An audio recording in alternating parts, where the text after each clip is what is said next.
কিভাবে আপনার আপসের নাম্বার পরিবর্তন করবেন? হ্যালো এভরিওয়ান, সবাই কেমন আছেন? বিশেষ করে আমরা যারা সৌদি আরব প্রবাসী আছি তাদের একটা প্রায় ঝামেলায় পড়তে হয় যে আমরা নাম্বার পরিবর্তন করতে পারি না। আমাদের অনেক সময় আপসের রেজিস্টার্ড নাম্বার হারিয়ে যায় অথবা চুরি হয়ে যায় বা সিমটা নষ্ট হয়ে যায়। তখন আমরা আসলে কিভাবে নাম্বারটা পরিবর্তন করব? তো চলুন আপনাদেরকে প্রসেস বাই প্রসেস বিষয়টা আপনাদেরকে দেখিয়ে দেই। খুব সহজেই আপনি আপনার মোবাইল থেকে পরিবর্তন করতে পারবেন। তো শুরুতেই আমরা প্লে স্টোরে যাব। প্লে স্টোরে যাওয়ার পরে এই নাফাত অ্যাপ্লিকেশনটা ডাউনলোড করব। তো এটা অনেকের মোবাইলেই চালু আছে। তো আমার মোবাইলে যেহেতু চালু ছিল আমি এটাকে ওপেন করলাম। ওপেন করার পরে দেখেন উপরে একটা অপশন আছে লগইন আর নিচে আছে ডিজিটাল আইডেন্টিটি মানে অ্যাকাউন্ট ম্যানেজমেন্ট। তো আমরা এটাতে ক্লিক করব। তো এটাতে ক্লিক করার পর দেখেন অনেকগুলো অপশন আসছে। এখানে ২য় যে অপশনটা আসছে digital identity mobile number update. তো এটাতে আমরা ক্লিক করব।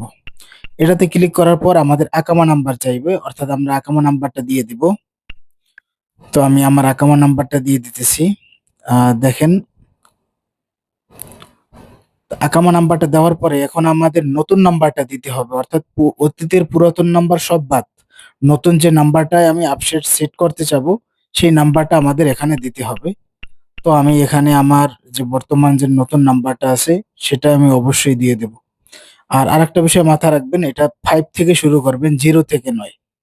তো আমি নাম্বারটা উঠাইলাম। এরপরে আমাদের মোবাইলে একটা ওটিপি আসবে। তো আমরা একটু অপেক্ষা করতেছি ওটিপির জন্য।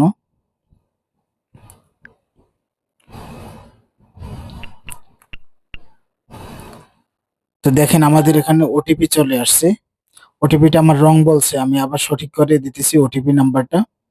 এই ওটিপি কোডটা দেওয়ার পরে এরপরে আসবে আমাদের ফেস ভেরিফিকেশন। তো এই ফেস ভেরিফিকেশনটা আমি করে নিচ্ছি। দেখেন আমার ফেস ভেরিফিকেশনটাও আমার হয়ে গেল। তো এই এখানে আরেকটা লেখা আছে, দেখেন যে এখানে ১০ মিনিট অপেক্ষা করতে বলতেছে। অর্থাৎ ১০ মিনিট লাগে না। কিন্তু ১০ মিনিটের ভিতরেই আপনাদের ফেস ভেরিফিকেশন হয়ে যাবে। তো এভাবেই আপনারা খুব সহজেই অল্প সময়ের ভিতরে নিজের হাতে থাকা মোবাইল ফোনটি দিয়ে নিজেদের আপসের নাম্বার পরিবর্তন করতে পারবেন। ভিডিওটা যদি